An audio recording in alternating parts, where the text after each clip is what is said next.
ఉండాలి. Blessed is everyone who fears the Lord, walks in his ways. ఆయన యందు భయభక్తులు కలిగి మనం ఏం చేయాలంట? ఆయన త్రోవల యందు మనం నడవాలి. అప్పుడే ఈ ఆశీర్వాదాలు పొందుతాం. So that tells two important truths.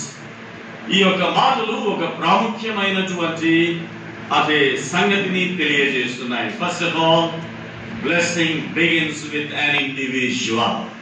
దేవుడు ఒక వ్యక్తిని ఆశీర్వదించగోరినాడు. మొట్టమొదట ఆదాము హవ్వలను ఆయన ఫలించి అభివృద్ధి చెందండి అని ఆశీర్వాదం ఇచ్చాడు. వారు 3వ అధ్యాయం వచ్చేలోగా వాళ్ళు ఏం చేశారు అంటే